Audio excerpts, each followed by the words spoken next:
Welcome to the channel on Simple Lifestyle. So நீங்கள் வந்து ஒரு கஷ்டமான காலகட்டத்தில் நடந்து போயிட்டுருக்கீங்க அப்படின்னா பிலீவ் தட் உங்களோட பிரேக் த்ரூ வந்து பக்கத்தில் இருக்குன்னு சொல்லி பிலீவ் பண்ணுங்கள். ஸோ நம்ம வந்து நீங்கள் எந்த ஒரு கஷ்டமான இதில் போனாலும் யாருமே நீங்கள் சொல்கிறத உங்களுக்கு யாருமே உங்களோட கதையையோ இல்லை நீங்கள் கோத்ரூ பண்ணுறதையோ கேட்குறதுக்கு யாருமே இல்லைன்னா கூட என்ன பண்ணுங்கள், like god hears you. Okay, கடவுள் நீங்கள் என்ன கஷ்டத்தில் போயிட்டுருக்கீங்கன்றத வந்து கேட்டுட்ருக்காருன்னு சொல்லி நம்புங்க.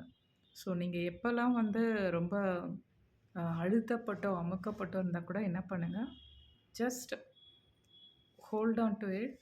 ஸோ உங்களோட பிரேக் த்ரூ வந்து ஒரு பர்டிகுலர் டைமில் it's near, it's going to come. Okay, so நீங்கள் என்னென்ன பெயினில் வலிகளில் போயிட்டுருந்தாலும் வந்து அந்த வலிகளெல்லாம் விட்டு நீங்கள் வெளியில் வர போகிறீங்க சொல்லிட்டு அந்த நம்பிக்கையாக இருக்கணும். ஸோ யாருமே உங்களுக்கு ஹெல்ப் இல்லைன்னு பண்ணுறதுக்கு இல்லைனாலும் வந்து கவலைப்படாதீங்க. நீங்கள் எந்த இதில் போயிட்டுருந்தாலும், எந்த ஒரு கஷ்டமான இதில் போயிட்டுருந்தாலும், ஒரு டனல் மாதிரி குகை வழி பாதை மூலமாக போயிட்டுருந்தாலும் அதோட எண்டில் வந்து உங்களுக்கு வெளிச்சம் காத்துட்ருக்கு.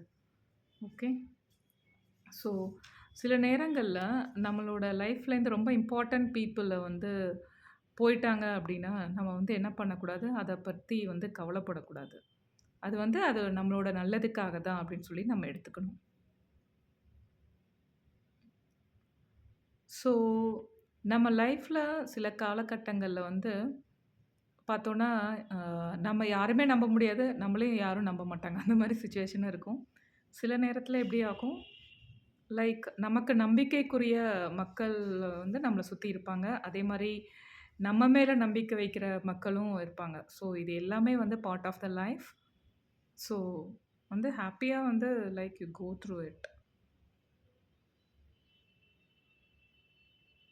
ஸோ சில நேரத்தில் வந்து நம்ம கடந்து செல்கிற வாழ்க்கை எப்படின்னா மேடும் பள்ளமும் நிறைஞ்சது தான். சில நேரத்தில் வந்து ரொம்ப எப்பயுமே வந்து ஒரு சமமான வழியிலே போயிட்டுருந்தோன்னா, ஐ திங்க் டாட்டா அவர் தான் சொல்லியிருக்காருன்னு நினைக்கிறேன்.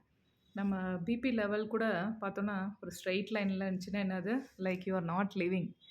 ஓகே, ஸோ அது கூட எப்படி இருக்கணும், மேடும் பள்ளமாக தான் ஒரு சைன் வேவ் மாதிரி தான் போகும். சரியா? அதனால் நம்ம லைஃப்லேயும் வந்து எப்படி இருக்கும், உங்கள் லைஃப்லேயும் வந்து ஒரு மேல் நோக்கி செல்கிற வேவ் ஃபார்ம் இருக்குன்னா கீழ் நோக்கி வர வேவ் ஃபார்ம் இருக்கவே செய்யும்.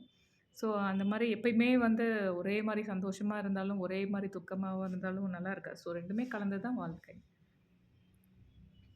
ஸோ சில நேரங்களில் ரொம்ப ஒரு நம்மளை சுற்றி இருக்கவங்க வந்து ரொம்ப மனது கடினப்படுத்தப்பட்ட மக்களாக நம்மளை சுற்றி இருந்தாங்கன்னா, அந்த மாதிரி சிச்சுவேஷனில் நீங்கள் போகிறப்ப அதுக்கு அடுத்ததாக வந்து ஏதோ ஒரு நல்லது நடக்க போகுதுன்னு சொல்லி நினச்சிக்கணும். அந்த மாதிரி ரொம்ப கடினமாக கல் மாதிரி மனசு உள்ளவங்க இருந்தால் கூட என்ன பண்ணுவாங்க, காட் வந்து அந்த மாதிரி இருக்கவங்களையும் சேஞ்ச் பண்ணிவிட்டு நம்மளோட நல்ல விஷயங்கள் நமக்கு நடக்கும். அந்த மாதிரி கடின மனதுள்ளவர்கள் மூலமாக கூட நமக்காக நல்ல விஷயங்கள் நடக்கும் அப்படின்னு சொல்லிட்டு நம்ம நம்பணும். ஓகே, ஸோ விடியல்னு ஒன்று இருந்துச்சுன்னா அதுக்கப்புறம் வந்து டார்க்னஸ்னு ஒன்று வரும். டார்க்னஸ்னு இருட்டுன்னு ஒன்று இருந்துச்சுன்னா அதை தொடர்ந்து விடியல்னு ஒன்று வரும். ஸோ நம்பிக்கையாக இருங்க, வெற்றி உங்களுக்கு எப்பயும்.